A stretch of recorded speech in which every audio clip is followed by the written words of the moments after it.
ಭದ್ರಂ ಕರ್ಣೇಭಿಃ ಶೃಣುಯಾಮದೇವಾಃ ಭದ್ರಂ ಪಶ್ಯೇಮಾಕ್ಷಭಿರ್ಯಜತ್ರಾಃ ಸ್ಥಿರೈರಂಗೈಸ್ತುಷ್ಟ್ವಾಗುಂಸಸ್ತನೂಭಿಃ ವ್ಯಶೇಮದೇವಹಿतं ಯದಾಯುಃ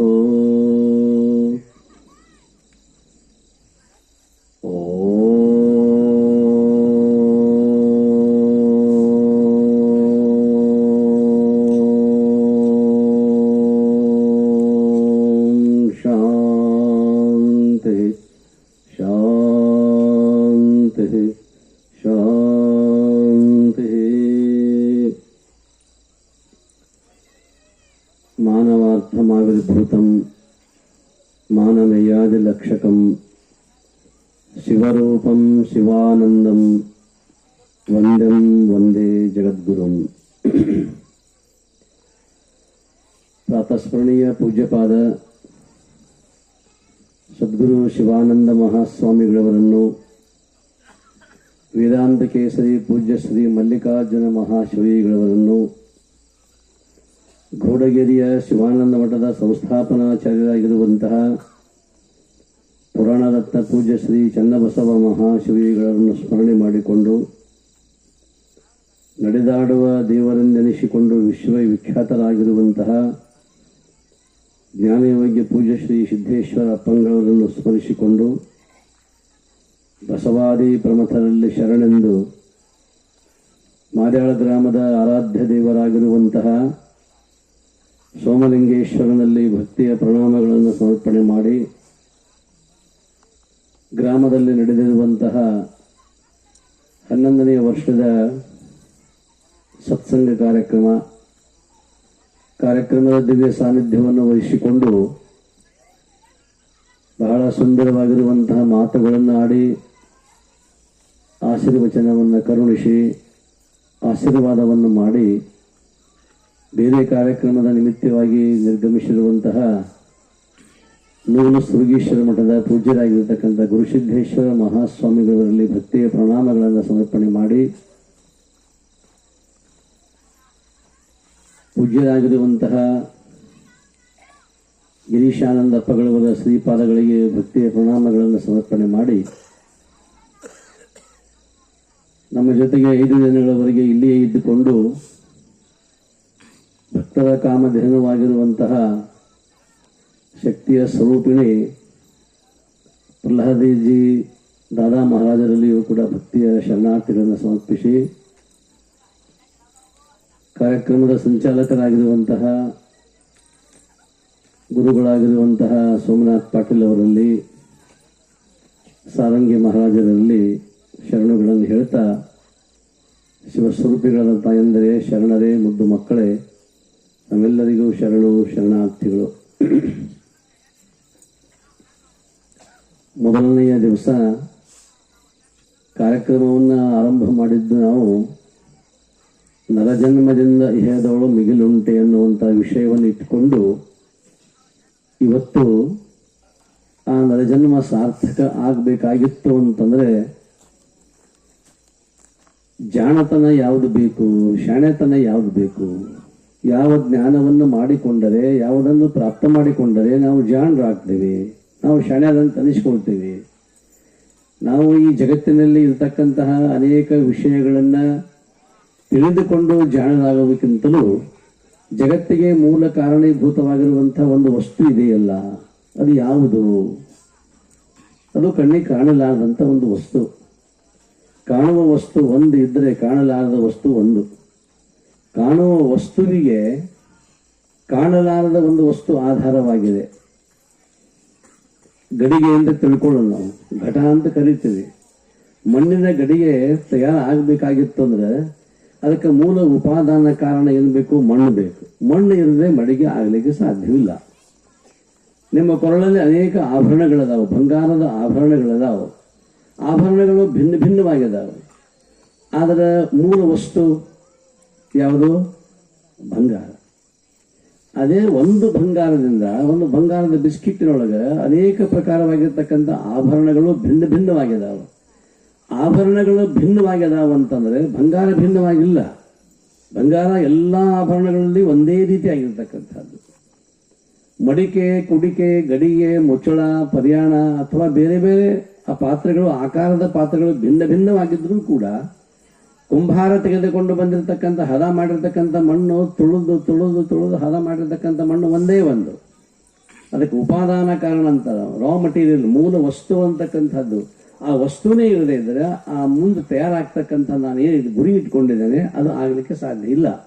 ಹಾಗೆ ಈ ಜಗತ್ತು ಬಹಳ ಅದ್ಭುತವಾದ ಜಗತ್ತು ಅಂದ್ರೆ ಏನೂ ಅಲ್ಲ, 5 ವಸ್ತುಗಳಿಂದ ಕೂಡಿಕೊಂಡಿರ್ತಕ್ಕಂಥ ಇದೊಂದು ವಿಶಿಷ್ಟವಾಗಿರ್ತಕ್ಕಂಥ ಏನೋ ಒಂದು ತಯಾರಾಗಿರ್ತಕ್ಕಂಥ ಒಂದು ವಸ್ತು. ಇದು 5 ವಸ್ತುಗಳು ಯಾವ? ಒಂದೆಲ್ಲ ನಮ್ಗೆ ಆಶ್ರಯ ಕೊಟ್ಟದ ನೆಲ ಅಂತಕ್ಕಂಥದ್ದು, ಒಂದಿಷ್ಟು ಕುಡಿಲಿಕ್ಕೆ ಒಂದಿಷ್ಟು ನೀರು, ಆಮೇಲೆ ಒಂದಿಷ್ಟು ಶಾಖ ಅಂದ್ರೆ ಅಗ್ನಿ ಅಂಶ ಅಂತಕ್ಕಂಥದ್ದು, ಸೂರ್ಯನ ಶಾಖ ಅಂತಕ್ಕಂಥದ್ದು, ಭೂಮಿ, ನೀರು, ಶಾಖ, ಒಂದಿಷ್ಟು ಗಾಳಿ. ಅವೇ ಭೂತಗಳು, ಆ ಮಹಾಭೂತಗಳು ನಮ್ಮಲ್ಲಿ ಕೆಲಸವನ್ನು ಮಾಡ್ತವೆ. ಯಥಾ ಪಿಂಡಾಂಡ ತಥಾ ಬ್ರಹ್ಮಾಂಡ, ಯಥಾ ಬ್ರಹ್ಮಾಂಡ ತಥಾ ಪಿಂಡಾಂಡ. ಈ ಜಗತ್ತು ಹೇಗಿದೆಯೋ ಅದೇ ರೀತಿಯಾಗಿರ್ತಕ್ಕಂಥ ಶರೀರ ಭಗವಂತ ನಿರ್ಮಾಣ ಮಾಡಿರ್ತಕ್ಕಂಥದ್ದು. ಇಷ್ಟು ಈ ನೆಲ, ಜಲ, ಅನಲ, ಅನಿಲ, ಆಕಾಶ 5 ವಸ್ತುಗಳಿಂದ ಕೂಡಿಕೊಂಡಿರ್ತಕ್ಕಂಥದ್ದು ಇದಕ್ಕೆ ಜಗತ್ತು ಅಂತ ಕರೀತಾರೆ. ಆದರೆ ಸಿದ್ಧಾರೂಢ ಮಹಾಸ್ವಾಮಿಗಳವರು 8-9 ವರ್ಷದ ಬಾಲಕನಿರುವಾಗ ಅವರ ಮನೆಯಲ್ಲಿ ಒಬ್ಬರು ಪುರಾಣಿಕರು ಶ್ರಾವಣ ಮಾಸದಲ್ಲಿ ಪುರಾಣವನ್ನು ಹೇಳ್ತಿದ್ರು, ವೀರಭದ್ರ ಸ್ವಾಮಿಗಳನ್ನ ತಿಳ್ಕೊಂಡು. ಸಿದ್ಧಾರೂಢರು ನೋಡ್ರಿ, 9 ವರ್ಷದ ಬಾಲಕ, ಸಣ್ಣ ಹುಡುಗ. ಆ ಹುಡುಗ ಪುರಾಣವನ್ನು ಕೇಳ್ತಿದ್ದ. ಕೇಳುವಾಗ ಇದೇ ವಿಷಯ ನಡೆದಿತ್ತು, ಇದೇ ಪಂಚಮಹಾಭೂತಗಳ ವಿಷಯ ಕುರಿತೇ ಹೇಳ್ತಿದ್ರು. ಅವರು ಓದ್ತಿದ್ರು ಅಷ್ಟೇ, ಪುರಾಣ ವಾಚನ ಮಾಡ್ತಿದ್ರು. ಆದ್ರೆ ಅವರು ಆತ್ಮಜ್ಞಾನಿಗಳಲ್ಲ, ತಮ್ಗೆ ಎಷ್ಟು ತಿಳಿದಿತ್ತೋ ಅಷ್ಟು ಹೇಳ್ತಿದ್ರು. ಅವಾಗ ಈ ಭೂಮಿ ನಾಶ ಆಗ್ತದೆ, ಗಾಳಿಯೂ ನಾಶ ಆಗುತ್ತೆ, ಬೆಂಕಿಯೂ ನಾಶ ಆಗುತ್ತೆ, ನೀರು ನಾಶ ಆಗ್ತದೆ, ಆಕಾಶ ಮಾತ್ರ ನಾಶ ಆಗುವುದಿಲ್ಲ. ಯಾಕಂದ್ರೆ ನಮ್ಮ ಕೈಗೆ ಸಿಗ್ತಕ್ಕಂಥದ್ದಲ್ಲ. ಭೂಮಿ ನಾಶ ಆಗ್ಬೋದು, ಭೂಕಂಪ ಆಗ್ತದೆ, ಜಲಕ್ಷಾಮ ಅಂತಕ್ಕಂಥದ್ದು ನೀರು ಸಿಗ್ಲಿಕ್ಕಿಲ್ಲ, ಅಥವಾ ಸಿಕ್ಕಾಪಟ್ಟೆ ಶಾಖ ಉತ್ಪನ್ನ ಆಗಿ ಭೂಮಿಯಲ್ಲೇ ಅದ್ಭುತವಾಗಿರ್ತಕ್ಕಂಥ ಅಗ್ನಿ ಅವಘಡಗಳು ಆಗ್ಲಿಕ್ಕೆ ಪ್ರಾರಂಭ ಆದವು. ಇವೆಲ್ಲ ಆಗ್ಲಿಕ್ಕೆ ಸಾಧ್ಯದ. ಏನಾದ್ರೂ ಸಹಿತ ಆಕಾಶದ ಆಶ್ರಯದಲ್ಲಿ ಇವೆಲ್ಲ ಆಗ್ತವೆ. ಭೂಮಿ ಇರೋದು ಆಕಾಶದ ಆಶ್ರಯದಲ್ಲಿ, ನೀರು ಇರೋದು ಆಕಾಶದ ಆಶ್ರಯದಲ್ಲಿ, ಬೆಂಕಿ ಇರೋದು ಆಕಾಶದ ಆಶ್ರಯದಲ್ಲಿ, ಗಾಳಿ ಇರೋದು ಆಕಾಶದ ಆಶ್ರಯದಲ್ಲಿ. ಆಕಾಶ ಎಲ್ಲದಕ್ಕೂ ಆಚ್ಛಾದನವಾಗಿದೆ, ಎಲ್ಲದಕ್ಕೂ ಆಶ್ರಯವನ್ನು ಕೊಟ್ಟಿದೆ. ಆದರೆ ಇವೆಲ್ಲ 4 ನಾಶ ಆಗ್ತವೆ, ಆಕಾಶ ನಾಶ ಆಗುವುದಿಲ್ಲ ಅಂತ ತಿಳ್ಕೊಂಡು ಉಪದೇಶವನ್ನು ಮಾಡ್ತಿದ್ರು. ಅವಾಗ ಸಿದ್ಧಾರೂಢರು ಕೇಳ್ತಾರೆ, ಸಿದ್ದಪ್ಪ ಕೇಳ್ತಾನ, ಸಣ್ಣ ಹುಡುಗ 9 ವರ್ಷದ ಹುಡುಗ ಕೇಳ್ತಾನ, ಆಕಾಶ ನಾಶ ಆಗುವುದಿಲ್ಲ ಅಂತಂದ್ಮೇಲೆ ಆಕಾಶ ತತ್ವನ ಯಾಕಿಟ್ರು? ಈಗ ಹಂಗ ನಾಶ ಆಕ್ಕವಲ್ಲ, ಅದು ಯಾಕೆ ನಾಶ ಆಗುವುದಿಲ್ಲ? ಹಾಗಾದ್ರೆ ಅದಕ್ಕೆ ಅಸ್ತಿತ್ವ ಇಲ್ಲೇನು? ಆ ಮಗು ಕೇಳ್ತಾನ.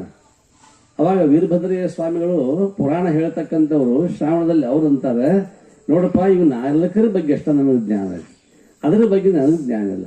ಅದನ್ನೇ ತಿಳಿದುಕೊಳ್ಳಬೇಕಾಗಿತ್ತು ಅಂದ್ರೆ ಬ್ರಹ್ಮಜ್ಞಾನಿಗಳ ಹತ್ರ ಹೋಗ್ಬೇಕು. ಅವರು ಅವಾಗ ಹೇಳ್ತಾರೆ.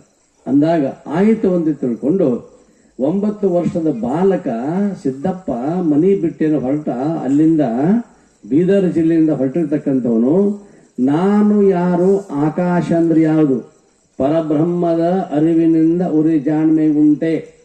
ಪರಬ್ರಹ್ಮ ಅಂದ್ರೆ ಆಕಾಶ ತತ್ವ ಇದ್ದ ಹಾಗೆ, ಆ ಆಕಾಶ ತತ್ವವನ್ನು ತಿಳಿದುಕೊಂಡೆ ಪರಬ್ರಹ್ಮ ತಿಳಿದುಕೊಂಡಂತೆ ಅಂತ ತಿಳ್ಕೊಂಡು ಹೊರಟಿರ್ತಕ್ಕಂಥ ಬಾಲಕ ಹೋದ ಹೋದ ಹೋದ ಹುಡುಕ್ಯಾಡಿ ಹುಡುಕ್ಯಾಡಿ ಹುಡುಕ್ಯಾಡಿ ಕೊನೆಗೆ ಗಜದಂಡ ಶಿವಿಗಳು ಉಪದೇಶ ಅಂತಕ್ಕಂಥದ್ದು ಮಾಡಿದ್ರು.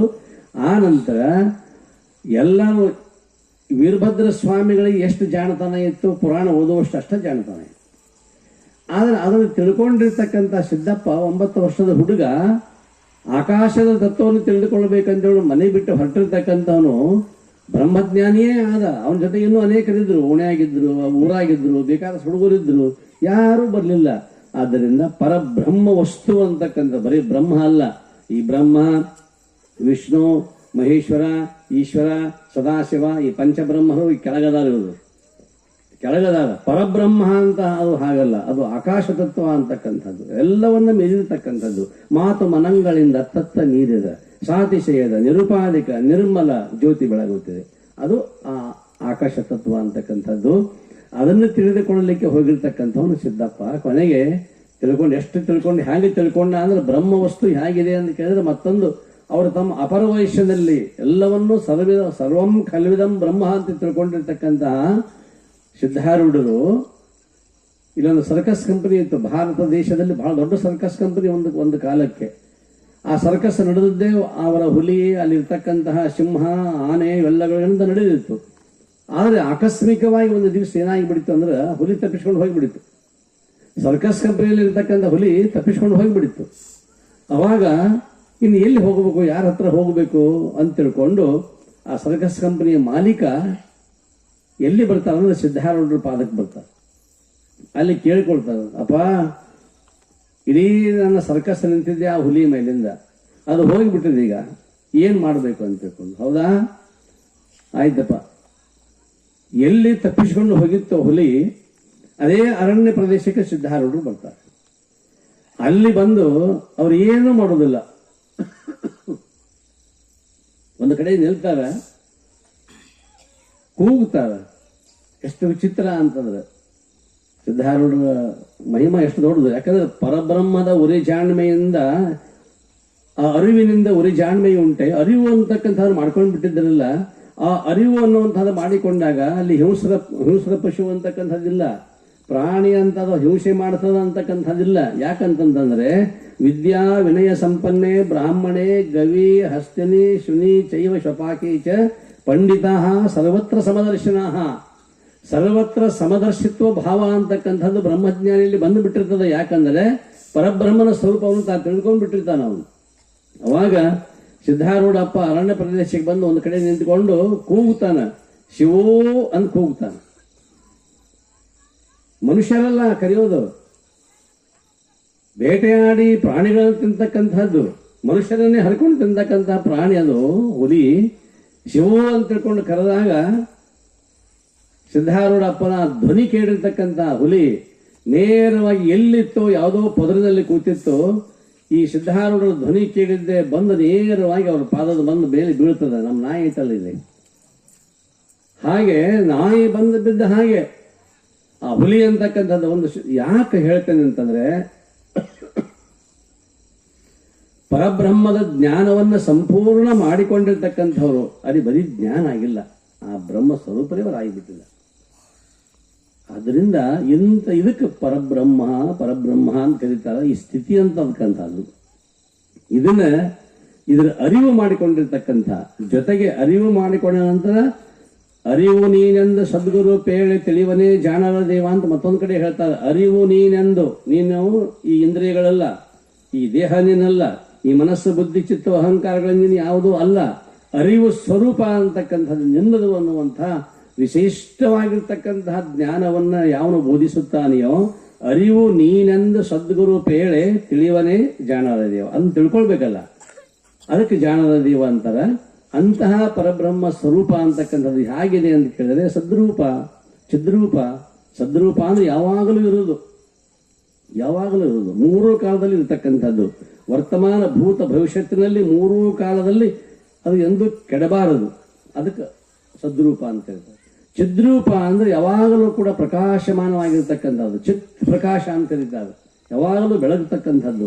ಅಲ್ಲಿ ಅದಕ್ಕೆ ಇನ್ನೊಂದು ಕಡೆ ಹೇಳ್ತಾರೆ ಶಾಸ್ತ್ರದಲ್ಲಿ, ಅಸ್ಥಿ ಭಾತಿ ಪ್ರಿಯ ಅಂತ ಕರೀತಾರೆ. ಅಸ್ಥಿ ಅಂದ್ರೆ ಇರುತ್ತದೆ, ಭಾತಿ ಅಂದ್ರೆ ತೋರುತ್ತದೆ, ಪ್ರಿಯ ಅಂದ್ರೆ ಅಲ್ಲಿ ದುಃಖ ಅಂತಕ್ಕಂಥದ್ದು ಇಲ್ಲವೇ ಇಲ್ಲ, ಕಷ್ಟ ಅನ್ನುವಂಥದ್ದು ಇಲ್ಲವೇ ಇಲ್ಲ. ಹಾಗೆ ಸದ್ರೂಪ ಚಿದ್ರೂಪ ಆನಂದ ರೂಪ, ಯಾವಾಗಲೂ ಆನಂದ, ದುಃಖ ಅನ್ನೋದೇ ಇಲ್ಲ, ನಿತ್ಯ ಸದಾವಕಾಲದಲ್ಲಿ ಇರ್ತಕ್ಕಂಥದ್ದು, ಪರಿಪೂರ್ಣ ಎಲ್ಲ ಕಡೆಗೆ ಇರ್ತಕ್ಕಂಥದ್ದು. ಅಲ್ಲಿತ್ತು ಇಲ್ಲಿಲ್ಲ, ಅಲ್ಲಿತ್ತು ಇಲ್ಲಿಲ್ಲ, ಹಾಗಿಲ್ಲ. ಯಾವುದೋ ಊರಾಗ ಪರಮಾತ್ಮ ಸತ್ತ ಅನ್ನುವಂಥದ್ದಿಲ್ಲ. ಗುಡಿ ಬಿದ್ದು ಅಂತ ಕೇಳ್ತೇವೆ, ದೇವರು ಭಿನ್ನ ಆಗ್ಯಾನ ಅಂತ ನಾವು ನೋಡ್ತೇವೆ. ಆದ್ರೆ ಭಿನ್ನವಾಗಿರ್ತಕ್ಕಂಥ ಮೂರ್ತಿಯನ್ನ ಅದನ್ನು ತೆಗೆದಿಟ್ಟು ಮತ್ತೊಂದು ಮೂರ್ತಿಯನ್ನು ತಂದು ಕೂಡಿಸ್ತೀವಿ.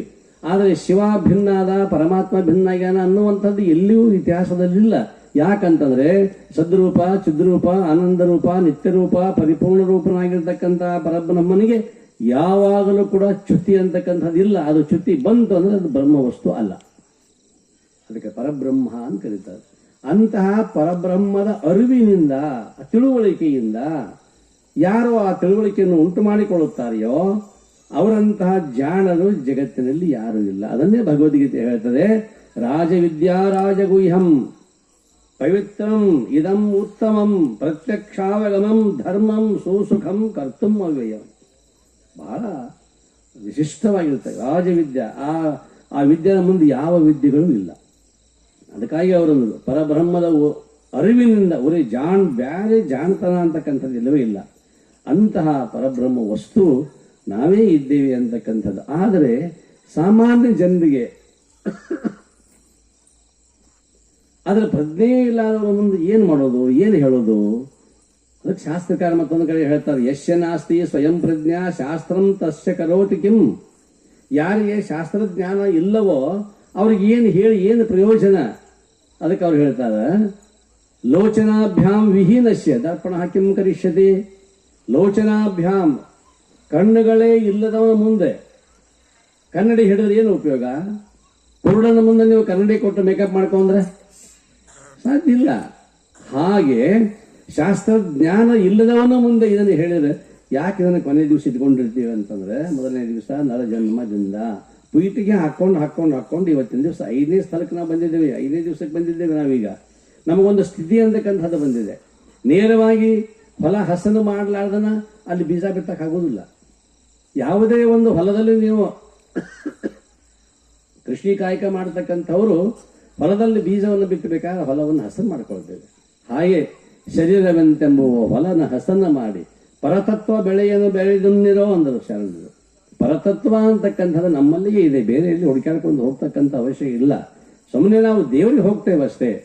ನಾವೇ ದೇವರದೇವಿ ಅಂತಂದ ಮೇಲೆ ನಾನು ದೇವರು ಅನ್ನುವಂಥ ಭಾವ ಬಂದ್ಬಿಡುತ್ತೇವೆ ಅಂತಂದ್ರೆ ಎಲ್ಲಿ ಬೇರೆ ಕಡೆ ಹೋಗ್ತಕ್ಕಂಥ ಅವಶ್ಯಕತೆ ಇಲ್ಲ. ಆದರೆ ಸುಮ್ಮನೆ ಪ್ರೇಕ್ಷಣೀಯ ಸ್ಥಳಗಳನ್ನು ನೋಡ್ಬೇಕಂತಕ್ಕಂಥ ದೃಷ್ಟಿಯಿಂದ ಹೋಗ್ತೇವೆ ವಿನಃ ಅಲ್ಲೇ ದೇವರಿದ್ದಾನೆ ಅಂತಕ್ಕಂಥದ್ದು ಭಾವ ಇಲ್ಲವೇ ಇಲ್ಲ. ಅದು ಪವಿತ್ರ ಸ್ಥಾನ ಅಷ್ಟೇ, ಅದು ತೀರ್ಥಕ್ಷೇತ್ರ ಅಂತಕ್ಕಂಥದ್ದು, ಅದನ್ನು ಅಲ್ಲಿಗಳಿಗೆ ಆಗುವುದಿಲ್ಲ. ಆದರೆ ಇಷ್ಟು ಅದ್ಭುತವಾಗಿರ್ತಕ್ಕಂಥ ಈ ಶರೀರ ಅಂತಕ್ಕಂಥದ್ದು ಇದೆಯಲ್ಲ, ಈ ಶರೀರವೇ ಒಂದು ವಿಶಿಷ್ಟವಾಗಿರ್ತಕ್ಕಂಥ ಭಗವಂತ ಕೊಟ್ಟಿರ್ತಕ್ಕಂಥ ಅದ್ಭುತವಾಗಿರ್ತಕ್ಕಂಥ ಭೂಮಿ. ಈ ಭೂಮಿಯಲ್ಲಿ ಉತ್ತಮ ಬೆಳೆ ಯಾವುದು ಅಂತ ಕೇಳಿದ್ರೆ ಪರಬ್ರಹ್ಮನ ಅನುಸಂಧಾನ ಅಂತಕ್ಕಂಥದ್ದು. ಇಂತಹ ಅನುಸಂಧಾನವನ್ನು ಮಾಡಿಕೊಂಡು ಮನುಷ್ಯ ಅಂತಕ್ಕಂಥದ್ದು ಮುಕ್ತನಾಗಬೇಕು ಅನ್ನುವಂಥ ದೃಷ್ಟಿಯಿಂದ ಇದು ಹುಟ್ಟಿಕೊಂಡು ಬಂದಿರತಕ್ಕಂಥದ್ದು. ಈ ವಿಷಯವನ್ನ ಇವತ್ತಿನ ದಿವಸ ಇದನ್ನು ಬರೆದಿರ್ತಕ್ಕಂಥವ್ರು ನಿಜಗುಣ ಶ್ರೀಗಳು. ಅವರೇನು ಬಡವರು ಅಥವಾ ಏನೋ ತಿರ್ಕೊಂಡು ತಂದವರು ಅಂತಕ್ಕಂಥದ್ದಲ್ಲ, ರಾಜರು. ಇದನ್ನು ಬರೆದವರು ರಾಜರು. ಬರೀ ಒಂದು ಕಾರಣಕ್ಕಾಗಿ ಮನೆಯನ್ನು ಬಿಟ್ಟು ಹೋದವರು. ಯಾವಾಗಲೂ ಕೂಡ ರಾಜಕೀಯವನ್ನು ಮಾಡ್ತಕ್ಕಂತಹ, ರಾಜ್ಯಾಡಳಿತವನ್ನು ಮಾಡ್ತಕ್ಕಂತಹ ಒಬ್ಬ ಶ್ರೇಷ್ಠ ರಾಜರು. ಮೈಸೂರಿನ ಕೊಳ್ಳೇಗಾಲದ ಸಮೀಪದಲ್ಲಿ ಇರ್ತಕ್ಕಂಥ, ಮೈಸೂರು ಪಕ್ಕದಲ್ಲೇ ಇರ್ತಕ್ಕಂಥ ಕೊಳ್ಳೇಗಾಲ ತಾಲೂಕು ಅಂತಕ್ಕಂಥದ್ದು, ಅಲ್ಲಿಯೇ ಚಿಲುಕವಾಡಿ ಅಂತಕ್ಕಂಥ ಒಂದು ಗ್ರಾಮ. ಆ ಗ್ರಾಮದ ಅಗ್ರಹಾರದ ಒಂದು ಒಡೆಯರವರು, ಮಾಂಡಲಿಕ ಅರಸರವರು. ಅವರು ಒಂದೇ ಒಂದು ಕಾರಣಕ್ಕಾಗಿ ಮನೆ ಬಿಟ್ಟು ಹೋಗಿ ಇದನ್ನು ಬರೆದ್ರವರು. ಏನು ಕಾರಣ? ಏನು ಕಾರಣ? ದೊಡ್ಡ ಕಾರಣ ಅಲ್ಲವೇ ಇಲ್ಲ. ಕಷ್ಟ ಮಾಡಿಸ್ಕೊಳಕ್ ಕೂತಾರೆ, ಹಡಪಿಗ ಬಂದು ಅದು ಕಷ್ಟ ಮಾಡೋ ಬಂದು ಎಲ್ಲ ಕಷ್ಟ ಮಾಡಿದ. ಕಷ್ಟ ಮಾಡೋ ಹೊತ್ತಿನ ಯಾರೋ ಜಂಗಮರು ಹೊರಗೆ ಬಂದರು, ಭಿಕ್ಷಾಂದೇಹಿ ಅಂತಂದ್ರು. ತಂಗಳದ ಅನ್ನ ನೀಡಿದ್ರು. ಅವ್ರ ಹೆಂಡತಿ ತಂಗಳನ್ನ ನೀಡಿದ್ರು. ಅವಾಗ ಇದೆಲ್ಲ ಸ್ನಾನ ಎಲ್ಲ ಪೂಜಾ ಮುಗಿದ ನಂತರ ಪ್ರಸಾದವನ್ನು ತಂದು ನೀಡಿದ್ದಾರೆ. ಬಿಸಿ ಬಿಸಿ ಉಗಿ ಹಾಯ್ತಿತ್ತು. ಅಂತಹ ಒಂದು ಪದಾರ್ಥವನ್ನ, ಪ್ರಸಾದವನ್ನು ತಂದು ಎಡೆ ಮಾಡಿದಾಗ ಸಹಜ ಕೇಳಿದ್ರು ನಿಜಗುಣ ಶಿವಯೋಗಿಗಳು, ಇದೇ ಒಬ್ಬ ಜಂಗಮರು ಬಂದಿದ್ರಲ್ಲ, ಅವ್ರಿಗೆ ಏನ್ ನೀಡಿದೆ ಅಂತ ಕೇಳ್ತಾರೆ. ಹೆಂಡತಿಯನ್ನು ಕೇಳ್ತಾರೆ. ಏನಿಲ್ಲ, ನಿನ್ನೆ ರಾತ್ರಿ ಅನ್ನ ಉಳಿದತ್ತು, ನೀಡಿದೆ. ಇಷ್ಟೇ ಕಾರಣ, ಮತ್ತೊಂದೇನೂ ಇಲ್ಲ. ನನ್ನ ಗಂಡನಿಗೆ ತಂಗಳನ್ನ, ನಿನ್ನ ಗಂಡನಿಗೆ ಬಿಸಿ ಅನ್ನ, ಇದ್ಯಾವ ಭೇದ? ಸಾಕು, ಊಟ ಮಾಡಲಿಲ್ಲ, ಎದ್ದೇ ಬಿಟ್ರು. ಸಾಕು ಇನ್ನು ಅಂತ ಹೋಗಿ ಅಲ್ಲೇ ಶಂಭುಲಿಂಗ ಬೆಟ್ಟದಲ್ಲಿ ಇದ್ದುಕೊಂಡು ಹಲವಾರು ವರ್ಷ ಇದು ತಪಸ್ಸನ್ನು ಮಾಡಿ ಗ್ರಂಥವನ್ನು ಬರೆದರು, ಕೈವಲ್ಯ ಪದ್ಧತಿ. ಅದರಲ್ಲಿ ಇರತಕ್ಕಂಥ ಒಂದು ಮಾತಿದು ಅವರೇ ಹೇಳ್ತಾರೆ, ನಾನು ಬೇಕಾದಷ್ಟು ಶಾಸ್ತ್ರಗಳನ್ನು ನೋಡಿದೆ, ಓದಿದೆ, ಅಧ್ಯಯನ ಮಾಡಿದೆ, ಆದರೆ ನಿಜವಾಗಿರ್ತಕ್ಕಂಥ ಜಾಣತನ ಯಾವುದು ಅಂದ್ರೆ ಪರಬ್ರಹ್ಮನ ಅನುಸಂಧಾನವನ್ನು ಮಾಡಿ ನಾನು ಯಾರು ಅನ್ನುವಂತ ತಿಳಿದುಕೊಳ್ಬೇಕಲ್ಲ. ಅವಾಗ ಮನುಷ್ಯ ಜನ್ಮದ ಸಾರ್ಥಕತೆ ಅಂತಕ್ಕಂಥದ್ದು. ಯಾಕಂತಂದ್ರೆ ಈ ಜನ್ಮ ಬಂದಿರತಕ್ಕಂಥದ್ದು ಕೊನೆಯ ಜನ್ಮ ಅಂತದ್ರಲ್ಲಿ ನಾವೀಗ ಕೊನೆಗಾಲದಲ್ಲಿದ್ದೀವಿ. ಕೊನೆ ಯಾರಿಗೆ 50 60 70 80 90 ನಾವು ಹೊಂಟಾರ ಸಾವಕಾಶ ಹೊಂಟಾರ. ಈಗರ ಯಾಕೆ ಅವಲ್ಲಕ ಅದಕ್ಕೆ ಅವರಂದ್ರು ಮೃತ್ಯು ಮುಟ್ಟದ ಮುನ್ನ ಪೂಜಿಸೋ ನಮ್ಮ ಕೂಡಲ ಸಂಗಮ ದೇವನ, ಸಾಯುವುದಕ್ಕಿಂತ ಪೂರ್ವದಲ್ಲಿ ಸ್ವಲ್ಪ ಶಿವ ಅಂದ್ರೆ ಸತ್ರು ಸಾಕು ಅನ್ನುವಂತ ಯಾಕೆ ಈ ಮಾತನ್ನು ಹೇಳ್ತಾರಂತಂದ್ರೆ ಕೊನೆ ಕಾಲದಲ್ಲಾದ್ರೂ ಸಹಿತ ನಾಮಸ್ಮರಣೆ ಮಾಡಿ ಸಾಯಪ್ಪ, ಮುಂದೇನಾದ್ರೂ ಏನೋ ಆದೀತು ಅಂತ ತಿಳ್ಕೊಂಡಂತಕ್ಕಂಥ ಮಾತು. ಈಗ ಸಾಮಾನ್ಯವಾಗಿ ನಾನು ಹೇಳ್ತಿರ್ತೇನೆ, ಊಟ ಕುಂತಾಗ ಪಂಕ್ತಿ ಕುಂತಿರ್ತದೆ, ಚಪಾತಿ ರೊಟ್ಟಿ ಹೋಳಿಗೆ ಹುಗ್ಗಿ ಎಲ್ಲ ನೀಡಿರ್ತಾರೆ. ಕೊನೆಗೆ ಯಾವ್ದು ಉಣ್ತಾರೆ? ಏನು ಉಣ್ತಾರೆ ಕೊನೆಗೆ? ಅನ್ನ ಸಾರು, ಹೌದಾ? ಮತ್ತೊಂದು 10 ಮಂದಿ ಬರ್ತಾರೆ ಯಾರು, ನೀವು ಅನ್ನ ಊಟ ಮಾಡಕ್ಕೆ ಹತ್ತಿರ್ತದೆ, ಪಂಕ್ತಿ ಕುಂತಿರ್ತದೆ. ಈ ವರ್ಷ ನೀವು ಬಫೆ ಸಿಸ್ಟಮ್ ಮಾಡಿದ್ರಿ, ಪಂಕ್ತಿ ಕುಂತಿರ್ತದೆ. ಯಾರಾದ್ರೂ ಮತ್ತೆ 10 ಮಂದಿ ಬಂದ್ರೆ ಮತ್ತೆ ಹೊಳ್ಳೆ ರೊಟ್ಟಿ ಚಪಾತಿ ಹಚ್ಬೇಕಲ್ಲ ಅವ್ರಿಗೆ. ಅದು ಸ್ವಲ್ಪ ಇದು ಬೇರೆ ಬೇರೆ ವ್ಯತ್ಯಾಸ ಆಕೈತಿ ಬೇಡ ಅಂತ ತಿಳ್ಕೊಂಡು, ಇಲ್ಲ ಪಂಕ್ತಿಗೆ ಅನ್ನಕ್ಕೆ ಬಂದೈತಿ, ಒಂದು 5 ಮಿನಿಟ್ ತಡೆಯೋದು, ಹೌದಿಲ್ಲ? ಈಗ ನಾವು ತಿಳ್ಕೊಬೇಕು, ನಮ್ದು ಅನ್ನಕ್ಕೆ ಬಂದದ ಪಂಕ್ತಿಗೆ ತಲೆ ಬೆಳಗಾಗ್ಯಾವಿಲ್ಲ. ಅನ್ನ ಹೆಂಗಿರ್ತೈತಿ? ಬೆಳಗಿರ್ತದೆ. ತಲೆ ಹೆಂಗಯ್ಯಾವ? ಬೆಳಗಯ್ಯಾವ. ನಾವು ತಿಳ್ಕೊಬೇಕು. ಪಂಕ್ತಿ ದಂಡಿಗೆ ಬಂದೈತಿ, ರಾಜೀವ್ಗೌಡ ಪಂಕ್ತಿ ದಂಡಿಗೆ ಬಂದೈತಿ. ಈಗಲೇ ಯಾಕಾವಲ್ಲಕ ನಾವು ಪರಮಾತ್ಮನ ಅನುಸಂಧಾನವನ್ನು ಮಾಡಿಕೊಂಡು ಪರಬ್ರಹ್ಮನ ಸ್ವರೂಪವನ್ನು ಅರಿತುಕೊಂಡು ಏನೂ ಮಾಡೋದು ಬೇಡ, ಸುಮ್ಮನೆ ಕೊಡೋದು ಮರೆಯೋದಷ್ಟೇ. ಸುಮ್ಮನೆ ಕೊಡೋದು ಒಂದು ಕ್ಷಣ, ಒಂದು 5 ನಿಮಿಷ, 1 ನಿಮಿಷದ ಕೂಡ್ರಿ ಕಡಿಕ. ಈಗಲ್ಲ, ಮನ್ಯಾಗ ಏಳುವಾಗ ಮಲಗುವಾಗ ಒಂದು ಕ್ಷಣ ಭಗವಂತ ನೀನು ಕೊಟ್ಟಿದೀಯಪ್ಪ, ನೀ ಕೊಟ್ಟದ್ದನ್ನೇ ಶರೀರವನ್ನು ಉಪಯೋಗ ಮಾಡ್ಕೊಂಡು ನಾವು ಹೋಗ್ಬೇಕಾಗಿದೆ. ಒಂದು ಕ್ಷಣ ನಾಮಸ್ಮರಣೆ ಮಾಡಿಕೊಂಡು ನಾನು ಹೋಗ್ತೇನೆ ಅಂತ ತಿಳ್ಕೊಂಡು ಇಷ್ಟಕ್ಕಾದ್ರೂ ಅವಕಾಶ ಕೊಡು ಅಂತ ತಿಳ್ಕೊಂಡು ಕೂತ್ಕೊಂಡು ಬರೀ 1 ಸಾರಿ ನೀವು ಅದು ನೆನೆಸಿದ ಸಾಕು. ನಾವು ಯಾರು ಶ್ರೀಮಂತರು ಬಡವರು, ನಿದ್ರೆಯಲ್ಲಿ ಎಲ್ಲರೂ ಸಮಾನರು. ನಾವು ನಿದ್ರೆ ಮಾಡೋ ಹೊತ್ತಿನಾಗ ಎಲ್ಲರೂ ಸಮಾನರೇ. ಬೆಡ್ರೂಮ್ ಅಂತೇವೆ ನಾವು. ಬೆಡ್ರೂಮ್ ಅದು ಹಾಸಿಗೆ ಇಡೋದು ರೂಮ್ ಅಷ್ಟೇ, ಅದು ಸ್ಲೀಪಿಂಗ್ ರೂಮ್ ಯಾರು ಅಂದಿಲ್ಲ. ರಾಜು ಅವರು ಬೆಡ್ರೂಮ್ ಅಂತೀರಿ ನೀವು, ನಿದ್ರೆ ಮಾಡೋ ರೂಮ್ ಅಂದಿರ ಇಲ್ಲ. ಬೆಡ್ ಅಂದ್ರೆ ಏನು? ಹಾಸಿಗೆ ಇಡೋದು, ಇದ್ದ ಕೌದಿ ಆ ಕೌದಿ ಈ ಕೌದಿ ಜಮಖಾನ ಮಡಿಚಿ ಇಡೋದು, ಮಕ್ಕಳುದಲ್ಲಿ ಅಲ್ಲಿ ಮಕ್ಕಳಲ್ಲಿ ಖರೆ ನಿದ್ದೆ ಹತ್ತಂಗಿಲ್ಲ. ನಿದ್ದೆ ಯಾಕೆ ಹತ್ತದಿಲ್ಲ ಅಂದ್ರೆ ತಲೆಯಲ್ಲಿ ಅಷ್ಟು ವಿಷಯಗಳಂತಕ್ಕಂಥವು ತುಂಬಿಬಿಟ್ಟಿದಾವ. ಅದಕ್ಕಾಗಿ ನಾವೇನು ಮಾಡ್ಕೊಳ್ಬೇಕು ಅಂತಂದ್ರೆ, ಅವರು ನಿಜಗೊಂಡ್ರೆ ಹೇಳ್ತಾರೆ, ನಿದ್ರೆ ಬಾರದಿದೆನ್ನ ಪರಿಭವದ ದುಃಖ ಸಮುದ್ರದ ಸಾಯಸವ ನೆನೆದು. ಭಯಂಕರ ಸಮುದ್ರ ಪ್ರಾಯವಾಗಿರ್ತಕ್ಕಂಥ ದುಃಖಗಳು ನನ್ನಲ್ಲಿ ಮನಸ್ಸಿನಲ್ಲಿ ನಾವು ಇದೆಲ್ಲವನ್ನ ನೆನೆಸ್ಕೊಂಡ್ರೆ ನಿದ್ದೆನೇ ಬರುವುದಿಲ್ಲ ಅಂತ ಹೇಳ್ಕೊಂಡು ಹೇಳ್ತಾರೆ. ಆದ್ದರಿಂದ ಮನುಷ್ಯ ಹೊಟ್ಟುಕೊಂಡು ಬಂದಾನಪ್ಪ ಅಂತಂದ್ಮೇಲೆ ನಾವು ಯಾರೇ ಇರಲಿ, ರಾಜರಿರಲಿ, ಭಿಕ್ಷುಕರಿರಲಿ, ಯಾರೇ ಇರಲಿ, ನಾವೆಲ್ಲರೂ ಕೂಡ ಭಗವಂತನ ಮುಂದೆ ಸಮಾನರೇ. ಒಬ್ಬ ರಾಜ ಬಂದ ಗುರುಗಳ ಹತ್ರ, ರಾಜ ಇಳಿದು ಬಂದ. ಆದ್ರೆ ಗುರುಗಳಿಗೆ ಗೊತ್ತಿಲ್ಲ ರಾಜ ಅನ್ನೋದು, ಚಕ್ರವರ್ತಿ ಮಹಾರಾಜ ಅನ್ನೋದು ಗುರುಗಳಿಗೆ ಗೊತ್ತಿರಲಿಲ್ಲ. ಬಂದ ಸುಮ್ಮನೆ ನಿಂತ. ಅವಾಗ ರಾಜ ಕೇಳ್ತಾನೆ, ಗುರುಗಳನ್ನ ಕೇಳ್ತಾನ, ನಾನು ಯಾರು ಗೊತ್ತಾನಪ್ಪ ಅಂತ ಕೇಳ್ತಾನೆ. ಗೊತ್ತಿಲ್ಲ. ಹೇಳ್ತಾನೆ, ಕೇಳೊಂದು ರಾಜ, ನಾನು ಈ ದೇಶದ ಚಕ್ರವರ್ತಿ ಮಹಾರಾಜ ಅಂದ. ಹೌದಾ? ಸಂತರಿಗೆ ಗುರುಗಳಿಗೆ ಹಂಚಿಕಿಲ್ಲ ಒಂದು ರಾಜಂದು ಇರ್ಬೋದು. ಏನಾಗಬೇಕಾಗಿದೆ? ನಾನು ರಾಜಪ್ಪ. ಸರಿ, ಎಷ್ಟು ವರ್ಷದಿಂದ ರಾಜ? ಎಂದಾಗ್ಯಪ್ಪ ನೀ ರಾಜ ಈ ದೇಶಕ್ಕೆ? 15 ವರ್ಷ ಆಯಿತು. ಓಹೋ, 15 ವರ್ಷ. ಸರಿ, ಮೊದಲು ಏನಿದ್ದೆ? ಮೊದಲಿಂದ ಸಾಮಾನ್ಯ ಸೈನಿಕ, ಸಾಮಾನ್ಯ ಮನುಷ್ಯ. ಎಷ್ಟು ವರ್ಷ ಆಯ್ತು ಈಗ? 15 ವರ್ಷ ಆಯ್ತು. ಅಕಸ್ಮಾತ್ತಾಗಿ ಬೇರೆ ವೈರಿ ರಾಜ ಬಂದು ನಿನ್ನನ್ನು ಸೋಲಿಸಿದ ಅಂತಂದ್ರೆ ಅವನಿ ಚಕ್ರವರ್ತಿಯಾಗಿ ಇರ್ತೀಯ? ಇಲ್ಲ. ಹಾಗಾದ್ರೆ ನೀನು ಯಾರು? ಇದು ಪ್ರಶ್ನೆ.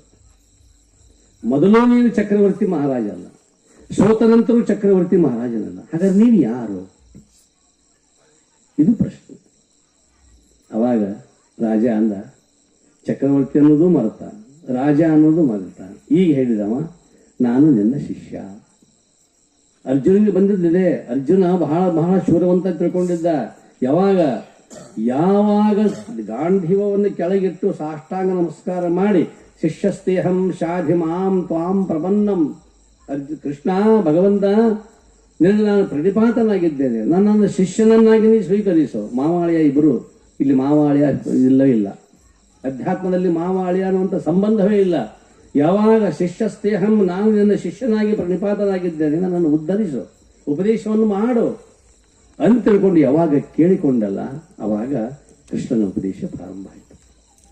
ಆ ಕಾರಣಕ್ಕಾಗಿ ನಾವು ಎಲ್ಲಿವರೆಗೆ ಜ್ಞಾನ ಆಗುವುದಿಲ್ಲವೋ ಅಲ್ಲಿವರೆಗೆ ಅವ್ರು ಯಾರೇ ಇರಲಿ ಅವ್ರಿಗೆ ಹೋಗಿ ಪ್ರಣಿಪಾತರಾಗಿ ನನಗೆ ಜ್ಞಾನವನ್ನು ಮಾಡಿಕೊಡು. ಆತ್ಮಜ್ಞಾನ ಅಂತಕ್ಕಂಥದ್ದು ಬೇಕಾಗಿದೆ. ಅಂಥ ಜ್ಞಾನವನ್ನು ಮಾಡಿಕೊಂಡು ಮುಕ್ತರಾಗುವ ಸಲುವಾಗಿ ಬಂದಿರತಕ್ಕಂಥ ಇದೊಂದು ಮಾನವ ಜನ್ಮ. ಹೊಳ್ಳಿ ಮತ್ತೆ ಇದು ಬರಲಿಕ್ಕೆ ಸಾಧ್ಯವಿಲ್ಲ. ಈ 5 ದಿವಸಗಳು ಹೋದು, ಈ ವರ್ಷದ 5 ದಿವಸಗಳು ಹೋದು, ಇವತ್ತಿಗೀಗ ಈಗ ಮುಗಿತೀಗ.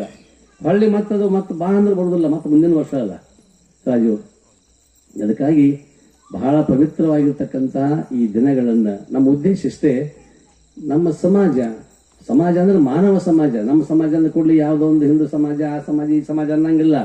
ಆತ್ಮಜ್ಞಾನದಲ್ಲಿ ಯಾವ ಸಮಾಜವೂ ಇಲ್ಲ, ಎಲ್ಲವೂ ಮನುಷ್ಯ ಮಾತ್ರ. ಎಲ್ಲರೂ ಕೂಡ ನಾವು ಒಂದೇ. ಅದಕ್ಕಾಗಿ ಮಾನವ ಧರ್ಮಕ್ಕೆ ಜಯವಾಗಲಿ ಅಂತ ಹೇಳಿ ಕೇಳಿದರು. ಮಾನವ ಧರ್ಮಕ್ಕೆ ಜಯ, ನಾವೆಲ್ಲರೂ ಮಾನವರು. ಈ ಮಾನವ ಸಮಾಜ ಅಂತಕ್ಕಂಥದ್ದನ್ನೆಲ್ಲ, ಈ ಮನುಷ್ಯತ್ವ ಅಂತಕ್ಕಂಥದ್ದು, ಯಾರು ಮನುಷ್ಯರಾಗಿ ನಾವು ಹುಟ್ಟಿಕೊಂಡು ಬಂದಿದ್ದೇವೋ ನಾವೆಲ್ಲರಿಗೂ ಕೂಡ ಪರಮಾತ್ಮನಿಗೆ ನಡೆದುಕೊಂಡು ಅವನ ಧ್ಯಾನವನ್ನು ಮಾಡಿ ಮುಕ್ತರಾಗುವ ಸಲುವಾಗಿ ಬಂದಿರತಕ್ಕಂಥ ಒಂದು ವಿಶಿಷ್ಟವಾಗಿರ್ತಕ್ಕಂಥ ಇದು ಜ್ಞಾನ ಪ್ರಧಾನವಾಗಿರ್ತಕ್ಕಂಥ ಪರಂಪರೆ.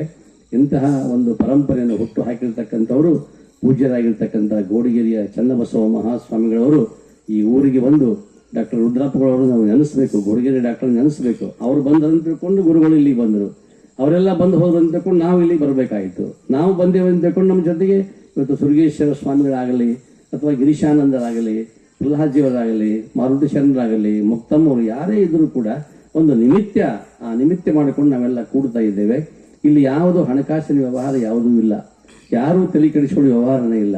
ಯಾರು ಎಷ್ಟು ಕೊಟ್ರಿ, ಎಷ್ಟು ಬಿಟ್ರಿ, ಲೆಕ್ಕಪತ್ರ ಎಷ್ಟಾಯ್ತು, ಎಷ್ಟು ಕೂಡ್ತು, ಎಷ್ಟು ಕುಳಿತು, ಇದು ಬಡ್ಡಿ ಹಂಗೆ ಕೊಡಬೇಕು, ಇದು ಅಸಲು ಎಷ್ಟಾಯ್ತು, ಬಡ್ಡಿ ಯಾರಂತೆ ಕುಳಿತು, ಅಸಲು ಯಾರಂತೆ ಕುಳಿತು, ಏನೂ ಇಲ್ಲ. ನಮ್ಮದು ಅಸಲು ಗಂಟು ಬ್ರಹ್ಮಜ್ಞಾನ ಅನ್ನೋದು ಒಂದೇ ಅಸಲು ಗಂಟೆ ಬಿಟ್ಟರೆ ಮತ್ತೊಂದು ಏನೂ ಇಲ್ಲ. ಬರೀ ಬ್ರಹ್ಮಜ್ಞಾನ, ಬರೀ ಆತ್ಮಜ್ಞಾನ. ನಾವು ಉದ್ಧಾರ ಆಗಬೇಕು. ಉದ್ಧಾರ ಆಗ್ಬೇಕಂತಕ್ಕಂಥ ದೃಷ್ಟಿಯಿಂದ ನಾವು ಇಲ್ಲಿಗೆ ಸೇರಿದ್ದು ಅಷ್ಟೇ, ಮತ್ತೊಂದು ಉದ್ದೇಶ ಅಂತಕ್ಕಂಥದ್ದಿಲ್ಲ. ಈ ಒಂದು ಸಂಘಟನೆಯಲ್ಲಿ ಸುಮಾರು 11 ವರ್ಷಗಳಿಂದ ನಡೆದುಕೊಂಡು ಬಂದಿರತಕ್ಕಂಥ ಈ ಕಾರ್ಯಕ್ರಮದಲ್ಲಿ ಅಷ್ಟೇ ಒಂದು 4-5 ಜನ ಕೂಡಿಕೊಂಡು ಇಷ್ಟೆಲ್ಲ ವ್ಯವಸ್ಥೆಯನ್ನು ಮಾಡ್ತಾ ಇದ್ದಾರೆ. ನಾವು ಬಂದಾಗ ಅವ್ರಿಗೆ ಹೇಳಿದೆ, ಯಾವುದೇ ಹಣಕಾಸಿನ ವ್ಯವಸ್ಥೆ ಅಲ್ಲಿ ಇರ್ತಕ್ಕದ್ದಲ್ಲ. ನೀವು ಗಟ್ಟಿದ್ರೆ ಮಾಡ್ರಿ, ಇಲ್ಲಕ್ಕಂದ್ರೆ ಮಾಡೋದಾತಂದ್ರೆ ನಾವು ಮಠದಿಂದ ತಂದು ಮಾಡೋಣ, ಏನು ದೊಡ್ಡ ಮಾತಿಲ್ಲ. ಯಾಕಂತಂದ್ರೆ ಬೇಕಾದಷ್ಟು ಇರ್ತದೆ. ಬಂದಿಲ್ಲ ನಾವು ಪ್ರಸಾದ ಮಾಡಿಸೋದು ಅಷ್ಟೇ ಇಲ್ಲ. ಒಂದು ಜ್ಞಾನ ಪ್ರಸಾದ, ಒಂದು ನೆತ್ತಿಯ ಪ್ರಸಾದ, ಒಂದು ಹೊಟ್ಟೆ ಪ್ರಸಾದ, ಎರಡಿದ್ರೆ ಸಾಕು. ಇದು ಜೀವನ ಅಂತಕ್ಕಂಥದ್ದು, ಜೀವನವನ್ನು ಕಟ್ಟಿಕೊಳ್ತಕ್ಕಂಥದ್ದು. ಇಂಥ ಒಂದು ವಿಶಿಷ್ಟ ಕಾರ್ಯಕ್ರಮವನ್ನು ಆರಂಭ ಮಾಡುವಾಗ ಇವತ್ತು ನಮ್ಮ ಸಾರಂಗಿ ಮಹಾರಾಜರು, ಚಿನ್ನಗೊಂಡ ಸರು, ಸೋಮನಾಥ್ ಸರು, ಶಂಕರ್ ಪಾಟೀಲ್ ಅವರು, ಗೌಡರು, ಆನಂತರ ನಮ್ಮ ಮಲಗೌಡ, ಬಸಗೌಡ, ಇವರೆಲ್ಲ ಸಹೋದರರು ಎಲ್ಲರೂ ಕೂಡಿಕೊಂಡು ಏನು ಮಾಡಿದ್ರು ಅಂತಂದ್ರೆ ಮಾತ್ರ ಬಂದರು. ಗೋಡಿಗೆರೆಗೆ ಬಂದು ನಾವೆಲ್ಲ ಜವಾಬ್ದಾರಿಯಿಂದ ಮಾಡ್ತೀವಿ ಅಂತಂದಾಗ ನಾನು ಹೇಳಿದೆ, ಊರಲ್ಲಿ ₹1 ನೀವು ಯಾರನ್ನೂ ಪಟ್ಟಿ ಕೇಳ್ತಕ್ಕದ್ದಲ್ಲ. ಇದು ನಮ್ಮ ಮೊದಲನೇ ಕಂಡೀಷನ್. ಮಾಡ್ತೀರಾ? ಹೌದು ಮಾಡ್ತೀವಿ. ದೇವರು ನೀವು ಎಲ್ಲಿವರೆಗೆ ಕೂಡಿಸಿಕೊಡ್ತೀರಿ ಅಲ್ಲಿ ನಾವು ಮಾಡ್ತೀವಿ ಅಂತ ತಿಳ್ಕೊಂಡು ಅಂತಂದಾಗ ಸಾರಂಗಿ ಮಹಾರಾಜರು ಏನು ಭಾರಿ ದೊಡ್ಡ ಪ್ರಮಾಣದ ಶ್ರೀಮಂತರಲ್ಲ, ಆದರೆ ಅವರ ಹೃದಯ ಶ್ರೀಮಂತಿಕೆ ಅಂತಕ್ಕಂಥದ್ದು ಬಹಳ. ಸಾವಿರಾರು ಮಂದಿ ಇವತ್ತು ಊಟ ಮಾಡ್ತಿರಲ್ಲ, 5 ದಿವಸಗಳವರೆಗೆ ಪ್ರಸಾದವನ್ನು ನಾನೇ ಮಾಡಿಸ್ತೇನೆ. ಅವರಿಗೆ ಕೈಗೂಡಿಸ್ತಕ್ಕಂಥವ್ರು ಅನೇಕ ಅವರ ಅನುಯಾಯಿಗಳು ಇರಬಹುದು, ಆ ಪ್ರಶ್ನೆ ಬೇರೆ. ಮುಂದಾಗಿ ಮಾಡ್ತಕ್ಕಂಥವ್ರು ಬೇಕಲ್ಲ. ಆ ರೀತಿಯಲ್ಲಿ ಒಂದು ಪ್ರಸಾದದ ಒಂದು ಮಣಿಹವನ್ನ ಜವಾಬ್ದಾರಿಯನ್ನು ಹೊತ್ತುಕೊಂಡಿರ್ತಕ್ಕಂಥವ್ರು ಸಾರಂಗಿ ಮಹಾರಾಜರು ಮಾಡಿಕೊಂಡ್ರು. ಬಂದಿರತಕ್ಕಂಥ ಪೂಜ್ಯರಿಗೆ ನಾನು ದಕ್ಷಿಣೆ ಕೊಡ್ತೇನೆ ಅಂತ ತಿಳ್ಕೊಂಡು ಚಿನ್ನಗೊಂಡ ಸರ್ ಅವರು ಒಂದು ಜವಾಬ್ದಾರಿಯನ್ನು ಹೊತ್ತುಕೊಂಡ್ರು. ಬಸಗೊಂಡ ಮತ್ತು ಮಲಗೊಂಡ ಅವರು ಕುರುಗಳು ಬರ್ತಾರ ಹೋಗ್ತಾರ, ಗಾಡಿ ವ್ಯವಸ್ಥೆ ಇರಲಿ ಅಥವಾ ಇನ್ನಿತರ ಯಾವುದೇ ಒಂದು ಪೆಂಡಾಲ್ ಇರಲಿ ಅಥವಾ ಯಾವುದೇ ಒಂದು ವ್ಯವಸ್ಥೆ ಇದ್ರೂ ಕೂಡ ನಾವು ಅದಕ್ಕೆ ಕೈಗೂಡಿಸ್ತೇವೆ ಅಂತ ತಿಳ್ಕೊಂಡು ಅವರು ಇದಕ್ಕೆ ಹಿಂದೆ ಸಪೋರ್ಟ್ ಆಗಿ ಇವತ್ತು ರಾಜೀವ್ ಗೌಡಿ ಇರ್ಬೋದು, ಶಿವಾನಂದ ಚೌಗಲೆ ಇರ್ಬೋದು, ದಾದಾ ಪಾಟೀಲ್ಜಿ ಇರ್ಬೋದು, ಇನ್ನು ಅನೇಕ ಹಿಂದೆ ಒಂದು ದೊಡ್ಡ ಶಕ್ತಿ ಅಂತಕ್ಕಂಥದ್ದೇ ಬರೀ ಒಬ್ಬರಿಂದ ಆಗೋದಿಲ್ಲ. ಸುಮ್ಮನೆ ಹೇಳ್ತಕ್ಕಂಥದ್ದು ನೆಪ ಮಾತ್ರಕ್ಕೆ ಅವ್ರು ಮುಂದಾಗಿ ಮಾಡ್ತಿರಲ್ಲ. ಆದರೆ ಅವರಿಗೆ ಕೈಗೂಡಿಸಿದೀವಿ ಅಷ್ಟೆಲ್ಲ ಮಾಡ್ತಿರಲ್ಲ, ಅದು ಬಹಳ ವಿಶೇಷವಾಗಿರ್ತಕ್ಕಂಥದ್ದು. ಸಭಾ ಸಂಚಾಲನೆ ಮಾಡ್ತಕ್ಕಂಥ ಸೋಮನಾಥ್ ಸರ್, ನಾವು ಯಾರು ಬರ್ದಿದ್ರು ಸಹಿತ ನಿರಂತರವಾಗಿ ಅವರೇ ಸತ್ಸಂಗ ನಡೆಸಬಹುದು. ಅಷ್ಟು ಒಂದು ಶಕ್ತಿ ಅಧ್ಯಾತ್ಮದ ಶಕ್ತಿ ಅವರಲ್ಲಿ ಕೂಡ ಇದೆ. ಇಂತಹ ಒಂದು ಟೀಮ್ ಅಂತಕ್ಕಂಥದ್ದು ಇಲ್ಲಿ ಕೆಲಸವನ್ನು ಮಾಡಿ ಇವತ್ತು ಮಲಗೌಡ ಪಾಟೀಲ್ ಅವರಿಬ್ಬರು ಮಕ್ಕಳು ಪುಣಾದಿಂದ ಅಮೂಲ್ ರಜಾ ಹಾಕಿ 5 ದಿವಸ ಇಲ್ಲೇ ಇರಬೇಕು, ಸತ್ಸಂಗದಲ್ಲೇ ಇರಬೇಕು, ಕೆಲಸವೂ ಇಲ್ಲ, 5 ದಿವಸ ಸಂಪೂರ್ಣ ರಜಾ, ಹೋಮ್ವರ್ಕು ಕೂಡ ಇಲ್ಲ, ಮಾಡ್ತಕ್ಕಂಥದ್ದು ಇಲ್ಲ, ಏನೂ ಇಲ್ಲ, ನಮ್ಮ ಜೊತೆಗೇ ಇರೋದು ಮುಂಜಾನೆಯಿಂದ ಸಂಜೆವರೆಗೆ 24 ತಾಸು. ಆಮೇಲೆ ವಿನಾಯಕನು ಕೂಡ ನಾನು ಇದರಲ್ಲಿ ಪಾಲ್ಗೊಳ್ಬೇಕಂತ ತಿಳ್ಕೊಂಡು ಸಹೋದರ ಅವನು ಕೂಡ ಇದರಲ್ಲಿ ಪಾಲ್ಗೊಂಡ್ರು. ಹೀಗೆ ನೀವೆಲ್ಲರೂ ಕೂಡಿಕೊಂಡು ಈ ಕಾರ್ಯಕ್ರಮವನ್ನು ನಡೆಸಿಕೊಟ್ಟಿದ್ದು ಬಹಳಷ್ಟು ನಮಗೆಲ್ಲ ಖುಷಿ ತಂದಿರತಕ್ಕಂಥದ್ದು. ಈ ಕಾರ್ಯಕ್ರಮವನ್ನು ನೋಡ್ಲಿಕ್ಕೇನೆ ಆನಂದ ಪಡಬೇಕಂತ ತಿಳ್ಕೊಂಡ್ರೆ ದಾದಾ ಮಹಾರಾಜರು ಅದೊಂದು ಶಕ್ತಿ ನಮಗೆ ಹಿಂದಿರ್ತಕ್ಕಂಥ ದೊಡ್ಡ ಶಕ್ತಿ ಅಂತಕ್ಕಂಥದ್ದು. ಇದನ್ನೆಲ್ಲವನ್ನು ಕೂಡ ಕಾಪಾಡಲಿಕ್ಕೆ ಒಂದು ದೇವತಾ ಶಕ್ತಿ ಬೇಕು. ಆ ರೀತಿಯಲ್ಲಿ ನಾವು ಎಲ್ಲೆಲ್ಲಿ ಹೋಗ್ತೇವೆ ಅಲ್ಲಿ ಕಾರ್ಯಕ್ರಮವನ್ನು ಮಾಡಿಕೊಳ್ಳಲಿಕ್ಕೆ ಬಹಳಷ್ಟು ಅವರು ಕೂಡ ನಮ್ಮ ಹಿಂದೆ ಇರ್ತಕ್ಕಂಥ ಮಹಾನ್ ಭಾವರಿದ್ದಾರೆ. ಎಲ್ಲ ಮಹಾತ್ಮರು ಬಂದು ಇವತ್ತು ಈ ಕಾರ್ಯಕ್ರಮ ಯಶಸ್ವಿಗೊಳಿಸಿದ್ದಾರೆ. ಇದು ನಿರಂತರವಾಗಿ ನಡೀಲಿ. ನಾನು ಹೇಳ್ತಕ್ಕಂಥದ್ದಿಷ್ಟೇ, ನಮ್ಮ ಲಾಭವನ್ನು ತೆಗೆದುಕೊಳ್ಬೇಕಾಗಿತ್ತು ಅಂತಾರೆ. ಇವತ್ತು ಮಕ್ಕಳಿಗೆ ಸಂಸ್ಕಾರ ಅಂತಕ್ಕಂಥದ್ದು, ಅವರಿಗೆ ಒಳ್ಳೆಯ ಸಂಸ್ಕಾರವನ್ನು ಕೊಡಬೇಕು. ಇವತ್ತು ಭಗವದ್ಗೀತೆ ಇರಲಿ, ವಚನಗಳಿರಲಿ, ನಿಮ್ಮ ಮರಾಠಿ ಅಭಂಗ ಇರಲಿ, ಮನಾಚಿ ಶ್ಲೋಕ ಇರಲಿ, ಯಾವುದೇ ಇದ್ರೂ ಕೂಡ ಒಂದಿಷ್ಟು ಕಲಿಸ್ತಕ್ಕಂತಹ ಒಂದು ವಿಶಿಷ್ಟತೆ ಆಯಿತು ಅಂತಂದ್ರೆ, ನಾವು ಬಂದಾಗ ಕೂಡ ಒಂದು 4 ಶ್ಲೋಕ ಅವ್ರಿಗೆ ಕಲಿಸಿದೀವಿ ಅಂದ್ರೆ ಅದು ಉಳಿತದೆ, ಜೀವನ ತುಂಬಲು ಉಳಿತದೆ, ಒಂದು ಸಂಸ್ಕಾರ ಉಳಿತದೆ. ಅದು ನಮಗೆ ಬಹಳ ಮಹತ್ತರವಾಗಿರ್ತಕ್ಕಂಥದ್ದು. ಮಕ್ಕಳಿಗೆ ಆ ಸಂಸ್ಕಾರವನ್ನು ಕೊಟ್ಟಿವಿ ಅಂತಂದ್ರೆ ನಿರಂತರವಾಗಿ ಆ ಮಕ್ಕಳು ಬೇಡಿಕೊಳ್ತಾವೆ, ನಾವು ಮುಂದೆ ಒಳ್ಳೆಯವರಾಗಬೇಕು, ನಮ್ಗೆ ಹಂಗೆ ಆಶೀರ್ವಾದ ಮಾಡ್ರಿ, ಒಳ್ಳೆ ಶಿಕ್ಷಣ ನಮ್ಗೆ ಸಿಗಬೇಕು, ಶಿಕ್ಷಣಕ್ಕೆ ತಕ್ಕಂಗೆ ನೌಕರಿ ಸಿಗಬೇಕು, ತಂದೆ ತಾಯಿಗಳನ್ನ ನೋಡಿ ಸಂತೋಷ ಪಡಬೇಕು. ಇದು ಆ ಮಕ್ಕಳು ಹೇಳ್ತಾವೆ ನಮ್ಗೆ. ಇನ್ನು ಸಣ್ಣ ಸಣ್ಣ ಅದಾವ, 5ನೇ ತರಗತಿ ಮಕ್ಕಳು ಅದಾವ, ನಮ್ಮನ್ನು ಕೇಳ್ಕೊಳ್ತಾವ. ಯಾಕೆ ಹಿಂಗೆ ಕೇಳ್ಕೊಳ್ತಾವ ಅಂದ್ರೆ ಇದು ಸಂಸ್ಕಾರ ಅಂತಕ್ಕಂಥದ್ದು ನಮ್ಮ ಜೊತೆಗೆ ಇರ್ತಾವ. ನಾ ಯಾವಾಗಲೂ ಇರ್ತಕ್ಕಂಥ ಹುಡುಗರ ಜೊತೆಗೆ ಇರ್ತೇನೆ. ನಾನು ದೊಡ್ಡವ್ರ ಜೋಡಿನೇ ಇರ್ತೇನೆ, ಮಕ್ಕಳ ಜೋಡಿನೇ ಇರ್ತೇನೆ, ಮುದುಕರ ಜೋಡಿನೇ ಇರ್ತೇನೆ, ಎಲ್ಲ ಜೋಡಿನೂ ಕೂಡ ಅಂದ್ರೆ ಅಷ್ಟೊಂದು ಆತ್ಮೀಯ ಸತ್ತ ಅಂತಕ್ಕಂಥದ್ದು ಇರ್ತದೆ. ನಿಮ್ಮಿಂದ ಯಾವ ಅಪೇಕ್ಷೆ ಅಂತಕ್ಕಂಥದ್ದು ಇಲ್ಲ. ಯಾರೋ ದಕ್ಷಿಣೆ ಕೊಡಬೇಕು, ಅದನ್ನ ಮಾಡಬೇಕು, ಇದನ್ನ ಮಾಡಬೇಕು, ಯಾವ ಗದ್ದಲಕ್ಕೂ ಬೆಳಕ್ ಹೋಗ್ಬೇಡ್ರಿ. ನಿಮ್ಮ ಮನಸ್ಸು ಒಂದು ಕೊಟ್ಬಿಟ್ರೆ ಸಾಕು, ಅದೇ ನಮಗೆ ನಿಜವಾಗಿರ್ತಕ್ಕಂಥ ದಕ್ಷಿಣ ಅಂತಕ್ಕಂಥದ್ದು. ಆ ರೀತಿಯಲ್ಲಿ ನೀವೆಲ್ಲರೂ ಇವತ್ತು ಈ ಕಾರ್ಯಕ್ರಮವನ್ನು 5 ದಿವಸಗಳವರೆಗೆ ಬಹಳ ಮೊದಲನೇ ದಿವಸದಿಂದ, ಯಾಕಂದ್ರೆ ಮೊದಲನೇ ದಿವಸ ದೌಡು ಅವರಿಗೆ ನಮ್ಮ ರಾಜು ಆಚಾರ್ಯ ಅಡಿಗೆ ಮಾಡ್ತಾನೆ, ದೌಡು ಮೇಳ ಹತ್ತಲಿಲ್ಲ, ಆಮೇಲೆ ಮಾಡಬೇಕಾಗಿತ್ತು. ಕೊರತೆ ಅಂತಕ್ಕಂಥದ್ದಿಲ್ಲ. ಮತ್ತು ಯಾವುದೇ ಕೊರತೆ ಬಂದರೂ ಸಹಿತ ಹಿಂದೆ ಶಿವಾನಂದ ಶಕ್ತಿ ಅಂತಕ್ಕಂಥದ್ದು, ಗುರುನಾಥನ ಶಕ್ತಿ ಅಂತಕ್ಕಂಥದ್ದು ಇದ್ದೇ ಇದೆ. ಏನು ಬಂದರೂ ಇದು ಕಾರ್ಯಕ್ರಮ ಬಿಡೋದು ಬೇಡ, ಇದನ್ನ ಬಿಡಕ್ಕೆ ಹೋಗ್ಬೇಡ್ರಿ, ಎಲ್ಲರೂ ಕುಡ್ಕೊಂಡು ನಡೆಸ್ಕೊಂಡು ಹೋಗ್ಬೇಕು. ಯಾಕಂತಂತಂದ್ರೆ ಇಲ್ಲಿ ಇರ್ತಕ್ಕಂಥದ್ದು ಒಂದೇ ಒಂದು, ಇಷ್ಟು ಆನಂದ ನಿಮಗೆ ಎಲ್ಲೂ ಸಿಗಲಿಕ್ಕಿಲ್ಲ. ಯಾವ ಧಾರಾವಾಹಿ, ನಿಮ್ಗೆ ಯಾವ ಸೀರಿಯಲ್ಲೂ ಸಿಗೋದಿಲ್ಲ. ಏನೋ ಬಂದು ಕೂಡ್ತೀರಿ, ಗುರುಗಳ ದರ್ಶನ ಆಗ್ತದೆ, 4 ಮಾತು ಸಿಗ್ತಾವ, ಕೊನೆ ಹೋಗುವ ಹೊಟ್ಟೆ ತುಂಬ ಆನಂದವಾಗಿ ಪ್ರಸಾದ ಮಾಡಿ ಹೋಗ್ತೀರಿ. ಆ ಪ್ರಸಾದ ಮುಂದಿನ ವರ್ಷದವರೆಗೂ ಕೂಡ ಅದು ಫಲ ಕೊಡ್ತದೆ, ಸಿದ್ಧಿ ಕೊಡ್ತದೆ. ಅಷ್ಟು ದೊಡ್ಡ ಶಕ್ತಿ ಅಂತಕ್ಕಂಥದ್ದು ಆ ಗುರುಪ್ರಸಾದದಲ್ಲಿ ಇರ್ತದೆ. ಅಂತ ಅದನ್ನು ಉಪಯೋಗ ಮಾಡಿಕೊಂಡು ಈ ವರ್ಷದ ಈ ಕಾರ್ಯಕ್ರಮ 11ನೇ ವರ್ಷದ ಕಾರ್ಯಕ್ರಮ ಬಹಳ ಯಶಸ್ವಿ ರೀತಿಯಲ್ಲಿ ನಡೆಯಿತು. ನಾವು ಹೆಚ್ಚು ಮಾಡುವಂಗಿಲ್ಲ, ಕಡಿಮೆನೂ ಮಾಡುವಂಗಿಲ್ಲ, ಒಂದೇ ಲೆವೆಲ್. ಸಮುದ್ರ ಇದ್ದಂಗೆ ನಮ್ಮದು. ಹೊಳಿ ಬಂದು ಇಳಿತಾವ, ಆನೆ ತಂದು ಮೆರವಣಿಗೆ ಮಾಡಬಹುದು ನಮ್ಮನ್ನ. ಅದು ಮತ್ತೆ ಮುಂದಿನ ವರ್ಷ ಏನಂತಾರ ಅದು ಏನೂ ಇಲ್ಲ, ಆನಂದವಾಗಿ ಕೊಡೋದು ಎಲ್ಲಿವರೆಗೆ ನಡೀತದೆ. 5 ದಿವಸ ಇದೊಂದು ಹಬ್ಬ ಅನ್ನುವ ರೀತಿಯಲ್ಲಿ ಮಾನಸಿಕ ಹಬ್ಬ ಇದು. ಹೊರಗಿರ್ತಕ್ಕಂಥ ಏನೋ ಚಲೋ ಸೀರೆ ಉಟ್ಕೊಂಡು ಎಲ್ಲ ನಾವು ಬಟ್ಟೆ ಹಾಕ್ಕೊಂಡು ಏನೋ ಮಾಡ್ಕೊಂಡು ಏನು ಆಡಂಬರ ಇಲ್ಲ, ಯಾವ ಅಂಗಡಿ ಇಲ್ಲ, ಯಾವ್ದು ಜಾತ್ರೆ ಇಲ್ಲ, ಉತ್ಸವ ಇಲ್ಲ, ಏನೂ ಇಲ್ಲ. ಏನು ಮಾಡಿದ್ರೆ ಸಹಿತ ಮಾನಸಿಕ ಸ್ವಾಸ್ಥ್ಯದ ಉತ್ಸವವೇ ಹೊರತು ಇದು ಮತ್ತೊಂದು ಹೊರಗಿನ ಆಡಂಬರ ಅಂತಕ್ಕಂಥದ್ದು ಏನೂ ಇಲ್ಲ. ಇಲ್ಲಿ ಯಾವುದು ಹಣಕಾಸಿನ ವ್ಯವಹಾರ ಅಂತಕ್ಕಂಥದ್ದಿಲ್ಲ. ಮಾಡೋರು ಮಾಡ್ತಿರ್ತಾರೆ, ಸಂತೋಷದಿಂದ ನಾವು ಕೂತುಕೊಂಡು ಪ್ರವಚನವನ್ನು ಕೇಳೋದು, ಸಂತೋಷದಿಂದ ಊಟ ಮಾಡೋದು, ಇದಿಷ್ಟು ಬಿಟ್ಟರೆ ಇಲ್ಲಿ ನಡೀತಕ್ಕಂಥದ್ದು ಯಾವುದು ಇಲ್ಲ ಅಂತಕ್ಕಂಥ ಮಾತುಗಳನ್ನು ಹೇಳ್ತಾ, ಯಾವಾಗಲೂ ಕೂಡ ಮಲಗುವಾಗ ಏಳುವಾಗ ಒಂದು ಕ್ಷಣ ಪರಮಾತ್ಮನನ್ನು ನಿಮ್ಮ ಯಾವ ದೇವರೋ ನಿಮ್ಮ ನೆನೆಸ್ಕೊಳ್ರಿ. ಇನ್ನು ಯಾವುದೇ ದೇವರಲ್ಲಿ ಆ ದೇವರನ್ನು ನೆನೆಸ್ಕೊಂಡ್ರಿ ಅಂತಂದ್ರೆ ಸರ್ವದೇವ ನಮಸ್ಕಾರ ಕೇಶವಂ ಪ್ರತಿಗಚ್ಚದೆ. ಯಾರಿಗೆ ನಮಸ್ಕಾರ ಮಾಡಿದ್ರು ಹೋಗಿ ಮತ್ತೆ ಮುಟ್ಟೋದು ಅಲ್ಲಿಗೆ ಭಗವಂತನಿಗೆ ಮುಟ್ತಕ್ಕಂಥದ್ದು. ಹರಿ ಇರಲಿ, ರಾಮ ಇರಲಿ, ಕೃಷ್ಣ ಇರಲಿ, ಯಾವ್ದು ಬೇಕಾದಿರಲಿ ಆ ದೇವರನ್ನು ನೆನೆಸಿಕೊಂಡು ನೀವು ಕೃತಾರ್ಥರಾಗಲಿ ಅಂತ ತಿಳ್ಕೊಂಡು ಹಾರೈಸ್ತಾ ಈ ವರ್ಷದ ಕಾರ್ಯಕ್ರಮ ಈಗ ಇಲ್ಲಿಗೆ ಸಂಪನ್ನಗೊಳ್ಳುತ್ತದೆ. ಮತ್ತೆ ಮುಂದಿನ ವರ್ಷ ನಾವೆಲ್ಲ ಕೂಡೋಣ ಅಂತಕ್ಕಂಥ ಮಾತನ್ನು ಹೇಳ್ತಾ, ನಂದು ಕೂಡ ಯಾಕಂತಂದ್ರೆ ನನಗೆ ಎಷ್ಟು ಸಮಸ್ಯೆ ಅಂತಂದ್ರೆ ನಾನು ಎಲ್ಲಿ ಇರೋದಿಲ್ಲ, ಮಠದಲ್ಲೇ ಇರ್ತೇನೆ. ಎಲ್ಲೇ ಕಾರ್ಯಕ್ರಮ ಇದ್ರೂ ಸಹಿತ 1 ತಾಸು ಮುಗಿಸ್ಕೊಂಡ್ಬರೋದು ಮತ್ತು ಮಠದಲ್ಲೇ ಇರೋದು. ಈ 5 ದಿವಸ ಮಾತ್ರ ಆ ಕಡೆ ನಾವು ಹೊಳ್ಳೆ ನೋಡಂಗಿಲ್ಲ, ಆ ಕಡೆ ಮಠದ ಕಡೆ ನೋಡಂಗಿಲ್ಲ. ಆದ್ರೆ ನಮ್ಮ ಸಮಸ್ಯೆ ಹೆಂಗಾಗಿದೆ ಅಂತಂತಂದ್ರೆ ಇಲ್ಲಿ ಬಂದು ಕೂತು ಬಿಟ್ಟಿವಿ ಅಂತಂದ್ರೆ ಆ ಕಡೆ ಏನೇನೂ ಆಗೋದಿಲ್ಲ. ಆದರೆ ನಾಳಿನ ದಿವಸ ಮತ್ತೆ ಬೇರೆ ಕಡೆ ಬಹಳ ದೂರ ಹೋಗ್ಬೇಕು ನಾನು. ಆ ಕಾರಣಕ್ಕಾಗಿ ಎಲ್ಲ ಒಂದು 2 ದಿವಸ ಕಾರ್ಯಕ್ರಮ, ಮತ್ತೆ ಬೇರೆ ಕಡೆ ಕಾರ್ಯಕ್ರಮ. ನಾಳೆ ನಮ್ಮದು ಹೆಂಗೆ ಪದ್ಧತಿ ಇತ್ತಂದ್ರೆ ಬೆಳಗಿನ ಸಮಯದಲ್ಲಿ ರವಿ ಗೆಜ್ಜಿ ಅವ್ರ ಮನೆಯಾಗಿ ಪ್ರಸಾದ ಮಾಡಿಕೊಂಡು ಪಾಲ್ಪೂಜೆ ಮುಗಿಸ್ಕೊಂಡು ಹೋಗುವಂಥ ಒಂದು ಅವ್ರು ಬಿಟ್ಟು ಬರ್ತಿದ್ದಾರೆ ನಮ್ಮನ್ನು. ಆದರೆ ಈ ವರ್ಷ ನನಗೆ ಏನಾಗಿದೆ ಅಂದರೆ ನಾಳೆ ಬೆಳಗ್ಗೆನೇ ಮತ್ತೆ ನಾನು ಬೇರೆ ಕಡೆ ಹೋಗಬೇಕಾಗಿದ್ದರಿಂದ ದೂರ ಹೋಗಬೇಕಾಗಿದ್ದರಿಂದ ಇವತ್ತು ನಾವು ಹೊರಡಬೇಕು ಅಂತಕ್ಕಂಥ ಒಂದು ಉದ್ದೇಶ ಇಟ್ಟುಕೊಂಡು ಹೊರಟಿದ್ದೇವೆ. ರವಿ ಗೆಜ್ಜಿಯವರ ಒಂದು ಪ್ರಸಾದವನ್ನು ಇನ್ನೂ ಒಂದು 3-4 ಮನೆ ಪಾದಪೂಜೆ ಅದಾವ. ನಡುವೊಂದ್ಸಲ ಯುಗಾದಿ ಆದ ನಂತರದಲ್ಲಿ ನಾನು ಬರ್ತೇನೆ. ಬಂದು ನಿಮ್ಮ ಯಾವ ಮನೆಗೆ ಹೋಗ್ಬೇಕು ಮನೆಗೆ ಬಂದು ನಿರಂತರದಲ್ಲಿ ನಿಮ್ಮ ಜೊತೆಗೆ ಇರ್ತೇನೆ. ನಾವು ಖಾಲಿ ಇದ್ದಾಗ ಬರ್ತಿರ್ತೇವೆ ಅಷ್ಟೇ. ಬಂದು ನಿಮ್ಮ ದರ್ಶನ ತಗೊಂಡು ನಾವು ಹೋಗ್ತೀವಿ ಅಷ್ಟೇ. ಯಾಕಂದ್ರೆ ಮಮ ಭಕ್ತಾಹ ಮಮಾಲಿಕಾ ಅಂದ್ರೆ ಕೃಷ್ಣ ನಾರದ ಭಕ್ತಿ ಸೂತ್ರದೊಳಗೆ ಮಮ ಭಕ್ತಾಹ ಮಮಾಲಿಕಾಹ, ನನಗಿಂತಲೂ ನನ್ನ ಭಕ್ತ ಶ್ರೇಷ್ಠ ಅಂತ ತಿಳ್ಕೊಂಡು ಹೇಳ್ತಾರೆ ಅವರು. ಆ ಕಾರಣಕ್ಕಾಗಿ ಮಾಜಾಳ ಗ್ರಾಮದವರು ಯಾವುದು ಜಾತಿ ಮತ ಪಂಥ ಗೋತ್ರ ಯಾವುದನ್ನು ಮನುಷ್ಯಗೆ ತಂದುಕೊಳ್ಳಲಾರ್ದನೆ ನಾವೆಲ್ಲರೂ ಒಂದು ಮಾನವ ಧರ್ಮ ಅಂತಕ್ಕಂಥದ್ದು ಒಂದು ಅಂತಕ್ಕಂತಹ ಒಂದು ವಿಶಿಷ್ಟತೆಯನ್ನು ಇಟ್ಟುಕೊಂಡು ನೀವೆಲ್ಲ ಬದುಕ್ರಿ. ನಿಮ್ಮ ಬಾಳೆಲ್ಲವೂ ಕೂಡ ಮಕ್ಕಳಾದಿಯಾಗಿ ವೃದ್ಧರಾದಿಯಾಗಿ 90-95 ವರ್ಷದ ಇವತ್ತಿನ ದಿವಸ ನೋಡಿದೆ ನಾವು ಎಷ್ಟು ದುಡ್ದವ್ರದಾರಪ್ಪ. ಇನ್ನೂ ಕಣ್ಣು ಕಾಣಿಸ್ತಾವ, ಕಡ್ಲಿ ತಿಂತಾರ, ಕಿವಿ ಕೇಳಿಸ್ತಾವ. ಎಂಥವ್ರು ನೋಡಿದಾಗ ಅನಿಸ್ತದೆ ಎಷ್ಟು ದುಡ್ಡಿರ್ಬೇಕಲ್ಲ ಇವರು, ಎಷ್ಟು ಪವಿತ್ರವಾಗಿರ್ತಕ್ಕಂಥ ಜೀವನ ಐತಲ್ಲ ಇವ್ರದ್ದು. ಇಂಥವ್ರು ನೋಡ್ಲಿಕ್ಕೆ ನಮ್ಮ ಮುಂದೆ ಸಮಾಜದಲ್ಲಿ ಸಿಗ್ತಾವನು. ನಮ್ಮ ಅಸ್ತಿತ್ವ, ನಮ್ಮ ಸಮಾಜದ ಅಸ್ತಿತ್ವ ಏನು, ವಯಸ್ಸಾದವರೇ ನಮ್ಮ ಸಮಾಜದ ಆಸ್ತಿ ಅಂತಕ್ಕಂಥದ್ದು. ನಾವು ಏನು ಕೊಡ್ತೇವೆ ಅಂದ್ರೂ ಸಿಗ್ಲಿಕ್ಕೆ ಸಾಧ್ಯ ಇಲ್ಲ ಅಂತ ತಂದೆ ತಾಯಿಗಳು, ಅಜ್ಜ ಮುತ್ತಜ್ಜರು. ಆದ್ದರಿಂದ ಅವರಿಗೂ ಕೂಡ ಆಯುಷ್ಯವನ್ನು ಕೊಡಲಿ. ಮಕ್ಕಳು ಒಳ್ಳೆಯ ಸಂಸ್ಕಾರವಂತರಾಗಿ ಅವರವರ ಇಷ್ಟಾರ್ಥ ಸಿದ್ಧಿರಸ್ತು ಎಂಬಂತೆ ಎಲ್ಲಿಯೂ ಕೂಡ ಒಳ್ಳೆಯದಾಗಲಿ ಅಂತ ತಿಳ್ಕೊಂಡು ನಾನು ಶುಭವನ್ನು ಕೋರ್ತಾ ಇಷ್ಟು ಒಂದು 5 ದಿವಸಗಳವರೆಗೆ ನಿಮ್ಮ ಊರಲ್ಲಿ ಇದ್ದುಕೊಂಡು ಇವತ್ತು ಶಂಕರ ಪಾಟೀಲ್ರು ಅಲ್ಲಿ ಮನೆಯಲ್ಲಿ ಗಿರೀಶಾನಂದ ಪೋಳಿಗೆ ಅವಕಾಶ ಮಾಡಿಕೊಟ್ರು. ಆಮೇಲೆ ಶಂಕರಗೌಡ ಪಾಟೀಲ್ರಂತೂ ಅವರು ಸಣ್ಣ ಹುಡುಗಕ್ಕಿಂತ ಆದದ್ದು ನಮ್ಮ ಜೊತೆಗೆ ಹಂಗೆ ತಿರುಗಾಡೋದು ಎಲ್ಲಂತೇನೆ ಅಲ್ಲೇ ಅವ್ರಿಗೆ ವಯಸ್ಸಿನ ಮಿತಿನೇ ಅಂತಕ್ಕಂಥದ್ದಿಲ್ಲ. ಚಂದ್ರಗೌಡ ಸರ್ ಅಂತೂ ಅವರು ಆ ಕಡೆ ಕಾದ್ರು ಈ ಕಡೆ, ಈ ಕಡೆ ಕಾದ್ರು ಆ ಕಡೆ, ಯಾರು ಎದ್ಕೊಂಡವ್ರು ಕೂಸಿದ್ದಂಗೆ ಅಂಥವ್ರು. ಆಮೇಲೆ ಸಾರಂಗಿ ಮಹಾರಾಜರು ಕಾಣೋದಿಲ್ಲ, ಮುಂದೆ ಕಾಣೋದಿಲ್ಲ. ಅವರು ಮಾಡ್ತಕ್ಕಂಥ ಕೆಲಸ ಬಹಳ ಅನ್ನಪೂರ್ಣೇಶ್ವರಿಯನ್ನು ನಮಗೆಲ್ಲ ಧಾರೆಯಾಗಿ ಎಳೆದು ಕೊಟ್ಟಿರ್ತಕ್ಕಂಥವ್ರು.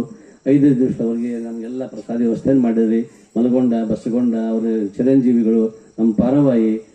ನಾವು ಹೊರಗೆ ಹೋಗ್ಬೇಕಾದ್ರೆ KSRTC ಕಂಟ್ರೋಲರ್ ಇದ್ದಂಗೆ, ST ಕಂಟ್ರೋಲರ್ ಇದ್ದಂಗೆ, ಎಲ್ಲಿ ಹೊಂಟ್ರಿ ಸ್ವಾಮಿಗಳ ಯವ್ವ ಬರ್ತಂತರಿ ಒಳಗೆ ಬಂದು ಸಹಿ ಮಾಡೇ ಹೋಗ್ಬೇಕು, ಇಂಥಲ್ಲಿ ಹೋಗಿ ಬರ್ತೇನೆ ಅಂತ ತಿಳ್ಕೊಂಡು ಹೇಳೇ ಹೋಗ್ಬೇಕು ಆಯಿ ನಾವು. ಯಾಕಂದ್ರೆ ನಮಗೆ ಆಶ್ರಯ ಕೊಟ್ಟದವರು. ಬರ್ತಿರೋಲ್ಲ ಎಷ್ಟೊತ್ತಿಗೆ ಬರ್ತೀರಿ, ಯಾರು ಒಂದರು ಸಹಿತ ಅಷ್ಟು ನಮ್ಮನ್ನು ಅಷ್ಟು ತೋರಿಸಿಂದ ಇಟ್ಕೊಂಡಿದ್ದಾರೆ. ಅಷ್ಟು ಒಳ್ಳೆ ಪ್ರೇಮ ಅಂತಕ್ಕಂಥದ್ದು ಆ ತಾಯಿಗೆ ಆಯುಷ್ಯ ಭಗವಂತ ಕೊಡಬೇಕಂತ ತಿಳ್ಕೊಂಡು ಹಾರೈಸ್ತಾ ಮಾಡಿರ್ತಕ್ಕಂಥ ಸೇವೆಗೆ ಪ್ರತಿಯಾಗಿ ನೀವೆಲ್ಲರಿಗೂ ಕೂಡ ಮತ್ತೊಮ್ಮೆ ಸದ್ಗುರು ಶಿವಾನಂದರ, ಚನ್ನಬಸವದೇವರ, ಮಲ್ಲಿಕಾರ್ಜುನಪ್ಪಗಳವರ, ಸಿದ್ದೇಶ್ವರಪ್ಪಗಳವರ, ಬಸವಾದಿ ಪ್ರಮಥರ, ಕೊನೆಗೆ ಸೋಮಲಿಂಗೇಶ್ವರನ ಆಶೀರ್ವಾದ ಸದಾಕಾಲ ನಿಮ್ಮ ಮೇಲೆ ಇರಲಿ ಅಂತ ತಿಳ್ಕೊಂಡು ಹಾರೈಸ್ತಾ ಮಾತನ್ನು ಮುಗಿಸ್ತೇನೆ. ಎಲ್ಲರಿಗೂ ಶರಣಾರ್ಥಿಗಳು.